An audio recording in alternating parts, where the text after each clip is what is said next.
Sudah saya sebutkan tadi Pak, perkataan Ibnu Abbas. Ya. Bahwa Ibnu Abbas berkata apa? Yushiku an tanzila alaikum hijaratun minas sama. Hampir-hampir turun batu dari langit kepada kalian. Aqulu lakum qala Rasulullah. Aku sampaikan kepada kalian sabda Rasulullah. Lantas kalian menyampaikan kepadaku perkataan Abu Bakar dan Umar. Artinya kalau sudah ada nasnya jelas, ini nas. Masalahnya tahu nggak nas Pak? Hah? Nas apa nas? Nas itu bukan cuma dalil. Dalam ilmu usul fikih, dalil itu Pak, dari sisi jelas atau tidak penunjukannya itu dibagi. Ada nas, ada zahir, ada mujmal, ada mubayyan. Nas itu adalah dalil yang maknanya cuma satu, tidak ada makna yang lain. Jelas, gamblang sudah. Ini namanya apa? Nas. Contoh nas sabda Nabi, kullu muskirin khamrun. Setiap yang memabukkan itu arak. Wa kullu khamrin haram. Setiap arak itu haram. Rasulullah mentansis jelas tegas di situ. Setiap yang memabukkan itu apa? Haram. Setiap yang memabukkan haram. Nas. Ada lagi namanya zahir. Apa zahir? Yaitu dalil yang mempunyai dua makna atau lebih. Tapi yang satu lebih kuat daripada yang lainnya. Makna yang satu lebih kuat daripada makna yang lainnya. Nah, kebanyakan perselisihan para ulama itu dalam masalah dalil yang seperti ini, Pak. Apakah makna hadis ini sesuai dengan zahirnya atau tidak? Paham tidak, Pak? Hah? Nggak paham ya? Iya. Tolong fokus dulu ke saya Pak, jangan ngeliatin Bang Heru. Masalahnya antum pada ngeliatin Bang Heru sih. Ya. Yang ceramah saya bukan Bang Heru. Nas itu tadi apa? Dalil yang maknanya cuma satu, jelas gamblang sudah. Tidak mengandung makna yang lain. Zahir apa? Dalil yang memiliki dua makna atau lebih, tapi salah satunya yang paling kuat. Paham tidak, Pak?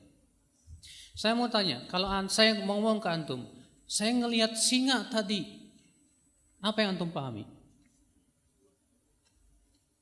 Kok diem?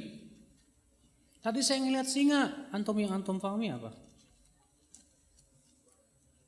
Enggak, singa ini apa maknanya? Yang antum pahami hewan buas. Masih ada enggak kemungkinan yang lain makna singa? Ada. Yaitu lelaki yang kuat dan hebat, pemberani, singa. Tapi kiasan. Ada enggak kemungkinan saya bilang, saya melihat singa tadi maksudnya laki-laki yang kuat? Ada kemungkinan enggak, Pak? Ada, tapi yang paling kuat yang mana? Makna yang pertama, binatang buas. Karena perkataan seseorang harus dibawa dulu kepada makna yang langsung dipahami. Paham tidak? Tidak boleh dibawa kepada makna yang lain kecuali kalau ada indikasi. Contoh, saya tadi melihat singa menunggang kuda. Gak mungkin antum pahami itu binatang ternak. Binatang buas.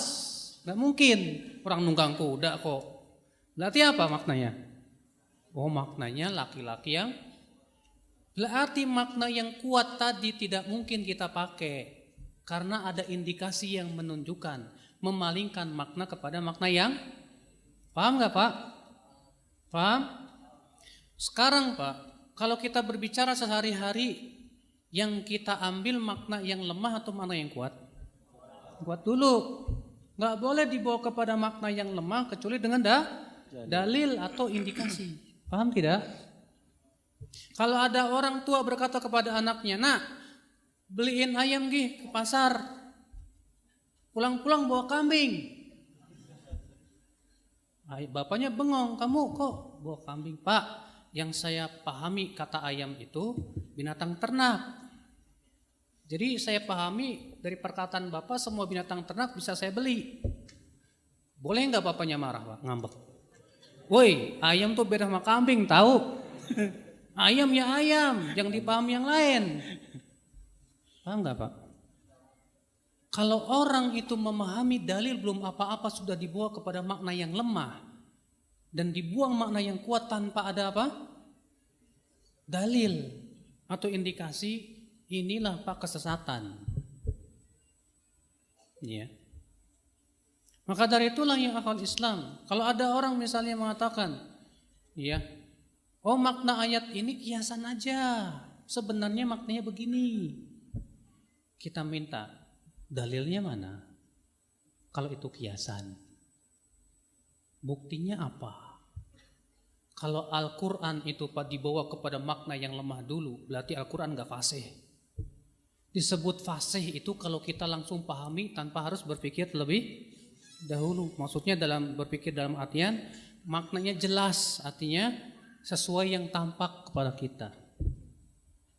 Kita berbicara sehari-hari aja pasti memahami sesuai dengan makna yang kuat, ya nggak?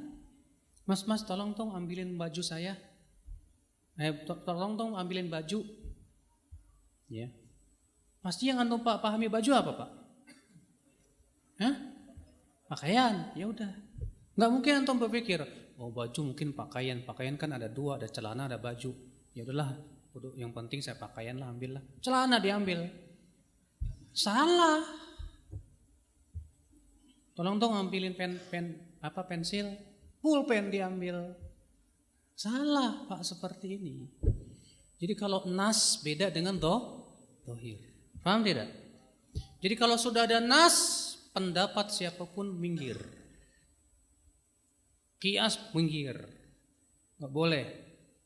Tapi kalau dohir dilihat. Ya.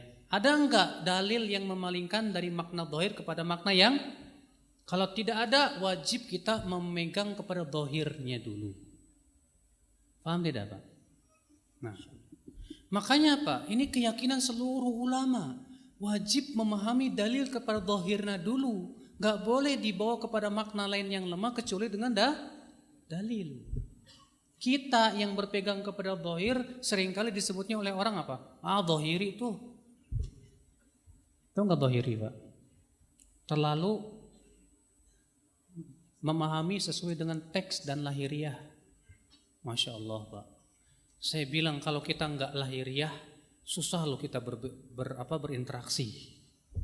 Karena semua ucapan manusia pasti sesuai dengan lahiriahnya dulu kita pahami, ya nggak? Demikian pula perkataan Allah dan Rasulnya. Harus. Ini sahabat. Saya berikan contoh. Para sahabat itu mengambil ayat sesuai dengan lahiriahnya dulu. Sampai ada dalil yang memalingkannya. Ketika Allah turunkan firman-Nya, alladzina amanu walam yalbisu imanahum bidzulmin ulaika lahumul amnu wa hum muhtadun. Dan orang-orang yang beriman dan tidak mencampuri iman mereka dengan kezoliman. Perhatikan Pak, dalam bahasa Arab zalim di sini nakiroh, dalam bentuk nafi, peniadaan lagi. Dalam bahasa Arab nakiroh dalam bentuk nafi ini mempunyai makna umum. Mana apa? Berarti mencakup semua kezoliman. Semua apa? Kezoliman. Paham tidak? Dan orang-orang yang beriman dan tidak mencampuri iman mereka dengan kezoliman, bagi mereka keamanan dan mereka dapat hidayah. Mendengar ini sahabat berat banget Pak mendengar ayat ini. Wallahi berat para sahabat. Datanglah mereka kepada Rasulullah, ya Rasulullah, berat sekali ayat ini ya Rasulullah. Siapa di antara kami yang tidak pernah berbuat zolim ya Rasulullah? Paham tidak Pak?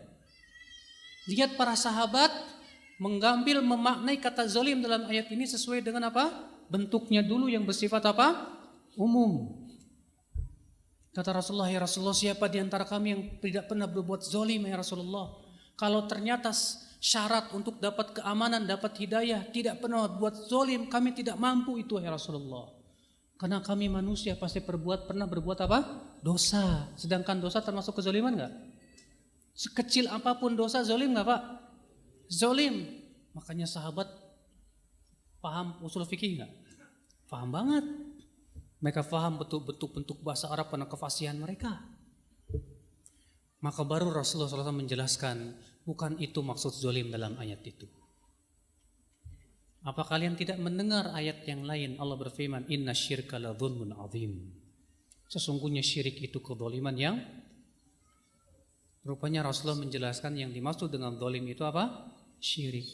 Baru para sahabat paham.